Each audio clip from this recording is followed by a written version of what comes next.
Hello everyone, मैं वर्षा आपके अपने यूट्यूब चैनल वर्षा एजुकेशन पॉइंट में स्वागत करती हूँ। दोस्तों, कैसे हैं आप सब? आशा करते हैं स्वस्थ होंगे, अच्छे होंगे, आपकी स्टडी भी बढ़िया ही चल रही होगी। दोस्तों, हम लोगों ने हिंदी साहित्य के इतिहास के अंतर्गत रीतिकालीन साहित्य को अच्छे से कवर कर रहे थे और साथ में दोस्तों महत्वपूर्ण इंपॉर्टेंट प्रश्नों की श्रृंखला को भी हल करते हुए चल रहे थे। तो दोस्तों, आज जो है उस क्रम को आगे बढ़ाते हुए ये जो है उससे संबंधित मेरा लगभग यह तीसरा वीडियो होगा रीतिकाल का इंपॉर्टेंट प्रश्नों का। तो दोस्तों, आज भी हम लोग उसी प्रकार से एक एक प्रश्नों को अच्छे से हल करते हुए चलेंगे ताकि हम लोग की तैयारी एक अच्छे से जो है पकड़ बन जाए। और ठीक है, तो देखते हैं प्रश्न क्या है। 67 प्रश्नों को हम लोगों ने हल कर दिया है। आज ये 68वां प्रश्न क्या है। प्रश्न की कवि भूषण को भूषण की उपाधि किसने दिया? पहला ऑप्शन है रीवा नरेश विश्वनाथ, दूसरा है नाभादास, तीसरा है जगत सिंह और चौथा है चित्रकूट नरेश सोलंकी। तो दोस्तों, इसका जो सही आंसर हो जाएगा वो हो जाएगा चौथा ऑप्शन, चित्रकूट नरेश सोलंकी। ठीक है, इन्होंने जो है भूषण को भूषण की उपाधि से सुशोभित किया था। फिर अगला प्रश्न है कि रीतिकालीन किस कवि की पालकी यात्रा में महाराज छत्रसाल ने कंधा लगाया था? देखिए, इंपॉर्टेंट प्रश्न है यह। रीतिकालीन किस कवि की पालकी यात्रा में महाराज छत्रसाल ने कंधा लगाया था?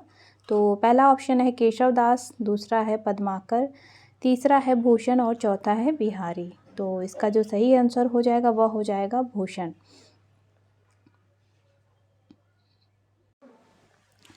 अगला प्रश्न है दोस्तों कि आचार्य शुक्ल ने हिंदू जाति का प्रतिनिधि कवि किसे कहा है? ये देखिए, इंपॉर्टेंट प्रश्न है। हिंदू जाति का प्रतिनिधि कवि किसे कहा है? पहला ऑप्शन है कबीर, दूसरा है भूषण, तीसरा है मैत्री शरण गुप्त, चौथा है तुलसीदास।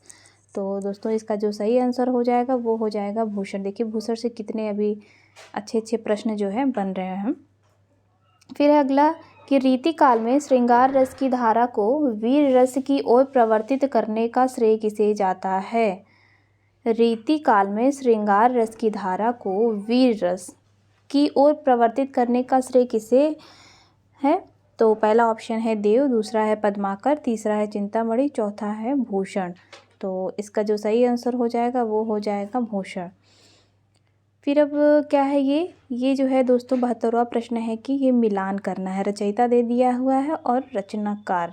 ये सब देखिए इतने अच्छे अच्छे प्रश्न है। ये जो थोड़ा सा दिमाग लगाने वाले प्रश्न होते हैं ना, ये बड़े मज़ेदार होते हैं प्रश्न। तो क्या है, रचयिता देव दे दिया है, सुखदेव मिश्र, श्रीधर और कालिदास त्रिवेदी। तो देखते हैं। तो देव का जो है दोस्तों ये वर वधु विनोद, ये सही हो जाएगा। सुखदेव मिश्र का ये वृत्त विचार, श्रीधर का जंगनामा हो जाएगा और कालिदास त्रिवेदी जो हैं इनका हो जाएगा वर वधु विनोद। तो इस प्रकार से दोस्तों ये जो है ग वाला ऑप्शन सही हो जाएगा। ठीक है, फिर है क्या कि आचार्य शुक्ल के अनुसार केशव के ग्रंथों की संख्या है। आचार्य शुक्ल के अनुसार केशव की ग्रंथों की संख्या है 9 है, 7 है, 8 है या 10 है। तो इसका जो सही आंसर हो जाएगा वो हो जाएगा 7 है। फिर है अगला प्रश्न कि रामचंद्रिका की रचना का वर्ष क्या है? रामचंद्रिका किसका है? केशवदास का है। अब इसका समय 1610 ईस्वी है, 1605 ईस्वी है या 1601 है या 1595 ईस्वी है। तो दोस्तों, इसका जो सही आंसर हो जाएगा वह हो जाएगा 1601। अब अगला प्रश्न है कि छंदों का वैविध्य केशव की किस रचना में है? ठीक है, ये भी इम्पोर्टेंट प्रश्न है। जो मैंने केशवदास का आप लोग को अलग से पढ़ाया हुआ है उसमें आप लोगों को ये सब जो है मिल जाएगा जो है। इसीलिए तो दोस्तों कह रहे हैं कि कॉन्सेप्चुअल जो है पढ़ने के साथ साथ हम लोग तब जो है प्रश्न सॉल्व करेंगे तो अच्छे से वो चीज़ें समझ में आती रहेंगी, वरना सिर्फ याद ही प्रश्न कितना याद करेंगे। कोई भी चीज़ अगर एक बार अच्छे से किसी भी कवि के बारे में पढ़ लेंगे तो उनसे संबंधित कुछ भी प्रश्न आएगा तो आराम से हल हो जाएगा। तो इसमें क्या पूछा है कि छंदों का वैविध्य केशव की किस रचना में है? पहला ऑप्शन है रामचंद्रिका, दूसरा है कवि प्रिया, तीसरा है रसिक प्रिया या चौथा है विज्ञान गीता। तो दोस्तों, इसका जो सही आंसर है वह हो जाएगा रामचंद्रिका। अगला प्रश्न है कि केशवदास का जन्म कब हुआ? केशवदास का जन्म कब हुआ? 1555 में, 1565 में या 1557 या 1560 ईस्वी में। तो केशवदास जी का जन्म कब हुआ है दोस्तों? तो यह हुआ है 1555 ईस्वी में। फिर अगला है कि केशव द्वारा जहांगीर की प्रशंसा में लिखा गया ग्रंथ कौन सा है? केशव द्वारा जहांगीर की प्रशंसा में लिखा गया ग्रंथ है जहांगीर जस चंद्रिका, कवि प्रिया, रसिक प्रिया या रामचंद्रिका। तो दोस्तों नाम से ही देखिए स्पष्ट है, जहांगीर जस चंद्रिका जो है ये केशव की रचना है, इसमें जहांगीर की प्रशंसा का वर्णन है। फिर अगला है कि केशव ने किस ग्रंथ की रचना एक रात में की थी? ठीक है, ये भी कई बार पूछता है। रसिक प्रिया की, दूसरा ऑप्शन है रामचंद्रिका, तीसरा है विज्ञान गीता या इनमें से कोई नहीं। तो केशव दास जी ने किस ग्रंथ की रचना एक रात में की थी दोस्तों? तो इसका जो सही आंसर हो जाएगा वो हो जाएगा रामचंद्रिका। अगला प्रश्न है कि हिंदी साहित्य का प्रथम काव्य शास्त्रीय ग्रंथ माना जाता है। बहुत अच्छा प्रश्न है। हिंदी साहित्य का प्रथम काव्य शास्त्रीय ग्रंथ, ऑप्शन देखते हैं, रसिक प्रिया या नैषधीचरित, तीसरा है चिंतामणि, चौथा है कवि प्रिया। तो दोस्तों इसका जो सही आंसर हो जाएगा वो हो जाएगा कवि प्रिया। ठीक है, बहुत अच्छा प्रश्न है दोस्तों ये, हिंदी साहित्य का प्रथम काव्य शास्त्रीय ग्रंथ। फिर अगला है कि आचार्य शुक्ल ने उक्ति वैचित्र और शब्द क्रीड़ा का प्रेमी किस कवि को माना है? केशवदास को, घनानंद को, चिंतामणि को या बिहारी जी को? तो जो केशवदास हैं उनको जो है आचार्य शुक्ल ने उक्ति वैचित्र और शब्द क्रीड़ा का प्रेमी कहा है। अगला प्रश्न है कि रामचंद्रिका में केशव को सर्वाधिक सफलता मिली। पहला ऑप्शन है संवाद योजना में, दूसरा है अंक विभाजन, तीसरा है अलंकार योजना और चौथा है रस योजना। तो रामचंद्रिका में केशव को सर्वाधिक सफलता मिली थी, किस कारण से मिली थी दोस्तों? वो जो है संवाद योजना, ऑप्शन सही हो जाएगा।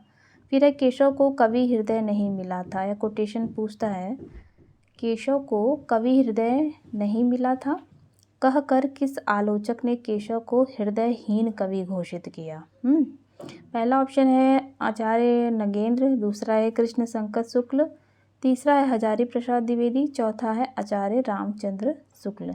तो दोस्तों इसका जो है चौथा ऑप्शन रामचंद्र शुक्ल सही हो जाएगा। फिर है आचार्य केशवदास को कठिन काव्य का प्रेत किस आलोचक ने कहा है? ये तो बड़ा सरल प्रश्न है, हमेशा से आप लोग पढ़ते आए होंगे, तो देखते हैं फिर भी। पहला ऑप्शन है आचार्य पदम सिंह शर्मा, दूसरा है आचार्य नंद दुलारे वाजपेयी, तीसरा है आचार्य विश्वनाथ प्रसाद मिश्र, चौथा है आचार्य रामचंद्र शुक्ल। तो दोस्तों इसका जो सही आंसर हो जाएगा वो हो जाएगा आचार्य रामचंद्र शुक्ल ने केशवदास को कठिन काव्य का प्रेत कहा है। ठीक, केशव ने कवि प्रिया की रचना किस गणिका को शिक्षा देने के लिए की थी? ये भी मैंने आप लोग को बताया हुआ है कि वैसे तो मैंने आप लोगों को जो केशवदास की जो रचनाएं हैं सारी, उसके अंतर्गत जो भी उसका कीवर्ड है, मेन पॉइंट, जो भी एक तरीके से कह लीजिए जो उसका विषय है वो भी मैंने आप लोगों को कराया है। और जो लोग भी अगर वो क्लास नहीं देखे होंगे केशवदास का, जो मैंने अलग से रीतिकाल में वीडियो बनाया है, वो जाके अवश्य ही देख लें, आपको ज़रूर उससे लाभ मिलेगा दोस्तों। तब आप लोग जब ये प्रश्न सॉल्व करेंगे तो आपको काफ़ी ईजी लगेगा। केशव ने कवि प्रिया की रचना किस गणिका को शिक्षा देने के लिए की थी? पहला ऑप्शन है रमा, दूसरा है राय प्रवीण, तीसरा है शारदा एवं शिभा और चौथा है सभी को। तो दोस्तों ये जो है राय प्रवीण को जो है शिक्षा देने के लिए किए थे अपना ये कवि प्रिया की रचना। ठीक है दोस्तों, देखिए आप लोग जो मैं ये प्रश्न आप लोग को सॉल्व करा रही हूँ, आप लोग देख रहे होंगे हम किस प्रकार से आप लोग को जो नोट्स के माध्यम से चीज़ें प्रोवाइड करा रहे हैं। देखिए सब आप लोग इस प्रश्न में मिल रहा है, आप लोग खुद देख रहे होंगे कि हाँ, देखिए अभी तक जितने भी मैंने प्रश्न सॉल्व कराया है एक भी हमारे नोट से बाहर गया है? बिल्कुल मुझे तो नहीं लगता है कि एक भी, और जो भी अगर एक्स्ट्रा रहता है तो मैं आप लोग को तुरंत ही बताती हूँ कि हाँ यह नया प्रश्न है। ठीक है, और बाकी तो मैं पूरा अपना 100% ही देती हूँ दोस्तों कि आप लोग को तक लगभग सारी चीज़ें हो, अगर किसी एक कवि के बारे में। और मैं जो मेरा ये नोट्स है दोस्तों ना, एक पर्टिकुलर बुक से या किसी उससे नहीं है, मैं जो है बहुत ही ज़्यादा उस पर वर्क की हूँ, लगभग 3-4 किताबों से, कि हाँ ऐसे ये प्रश्न, तब जाके मैं वो नोट्स अपना बनाई हूँ और वो चीज़ें आपसे साझा करती हूँ समझा के। फिर है अगला प्रश्न दोस्तों कि डॉक्टर कृष्ण शंकर शुक्ल ने आचार्य केशव दास पर एक समीक्षात्मक पुस्तक लिखी है, उस पुस्तक का नाम, ये भी दोस्तों अच्छा प्रश्न है। डॉक्टर कृष्ण शंकर शुक्ल ने आचार्य केशव दास पर एक समीक्षात्मक पुस्तक लिखी है, उस पुस्तक का नाम बताना है। पहला है केशव का आचार्यत्व, दूसरा है केशव की प्रतिभा, तीसरा है केशव की कला, चौथा है केशव की काव्य कला। तो दोस्तों इसका जो सही आंसर हो जाएगा वो है केशव की काव्य कला, आप लोगों को याद रखना है।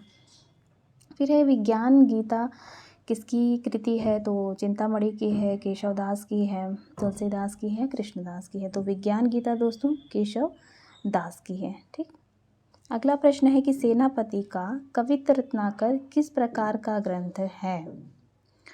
नीति संबंधी ग्रंथ है, वीर रस संबंधी ग्रंथ है, श्रृंगार संबंधी, भक्ति संबंधी है। तो इसका जो सही आंसर हो जाएगा वो हो जाएगा भक्ति संबंधी, सेनापति का कवित्त रत्नाकर। ठीक, अगला प्रश्न है कि मतीराम की कृति वृत्त कौमुदी का वर्ण विषय क्या है। एक तो है ये मतीराम की कृति, ठीक है। अब इसका विषय पूछा है कि क्या है। पहला है छंद, दूसरा है अलंकार, तीसरा है पहला है छंद, दूसरा है रस, तीसरा है अलंकार, चौथा है ध्वनि। तो इसका जो सही आंसर हो जाएगा दोस्तों वो हो जाएगा छंद। ठीक है, जो ये वृत्त कौमुदी रचना है मतीराम की। फिर है अगला प्रश्न कि रामचंद्र भूषण के लेखक हैं। रामचंद्र भूषण के लेखक हैं तुलसी, रहीम, तोष या गोप। तो इसका जो सही आंसर हो जाएगा दोस्तों वो हो जाएगा गोप। ठीक है, ये आपको याद रखना है, रामचंद्र भूषण। फिर अगला प्रश्न है कि आचार्य रामचंद्र शुक्ल ने केशव को किस काल के अंतर्गत स्थान दिया है। पहला है रीति काल, दूसरा है आदि काल, तीसरा है भक्ति काल और चौथा है किसी में भी नहीं। तो दोस्तों इसका जो सही आंसर हो जाएगा वो हो जाएगा भक्ति काल। ठीक है, आचार्य रामचंद्र शुक्ल ने केशव को किस काल के अंतर्गत रखा है, तो दोस्तों इन्होंने जो है भक्ति काल के अंतर्गत रखा है। देखिए दोस्तों, मैंने बताया था आप लोग को जब पढ़ाया था कि केशव दास जी के बारे में कि जो ये आचार्य रामचंद्र शुक्ल जी ने समय विभाग की दृष्टि से, ठीक है, समय विभाग की दृष्टि से इनको भक्ति काल में स्थान दिया केशव दास को। ठीक है, लेकिन प्रवृत्ति की दृष्टि से ये रीति काल के अंतर्गत आते हैं। ठीक है, ये आप लोगों को पॉइंट याद रखना है और इन्हीं से ही केशव दास से ही रीति परंपरा प्रारंभ होती है। ठीक है, क्या मैंने बताया आप लोगों को कि जो आचार्य रामचंद्र शुक्ल जी ने थे समय विभाग की दृष्टि से इनको भक्ति काल में स्थान दिए। अब इनका पूछे तो आपको भक्ति काल बताना है, रीति वो आप लोग को रीति काल नहीं बताना है जब रामचंद्र शुक्ल जी का नाम आ जाए, लेकिन प्रवृत्ति की दृष्टि से ये रीति काल के अंतर्गत आते हैं। ठीक है, और इन्हीं से ही केशव दास से ही रीति परंपरा प्रारंभ होती है। तो दोस्तों ये जो है आप लोग याद रखिएगा, क्योंकि क्वेश्चन इसमें गलत होने की संभावना हो सकती है कि केशव दास आया तो फटाक से रीति काल मार देना है, नहीं। ठीक है, पहले प्रश्न पढ़िएगा कि पूछ क्या रहा है, फिर उसके बाद, वरना गलत होने के चांसेस तो 95% रहते हैं, ज़रा सा अगर अनदेखा कर दिया प्रश्न को तो। ठीक है, तो दोस्तों उम्मीद करते हैं क्लास आप लोगों को काफ़ी अच्छी लगी होगी। तो दोस्तों प्लीज़ लाइक करिएगा, ज़्यादा से ज़्यादा शेयर कीजिए लोगों को, और ठीक है फिर मिलते हैं दोस्तों नेक्स्ट क्लास में हम लोग। तब तक के लिए धन्यवाद।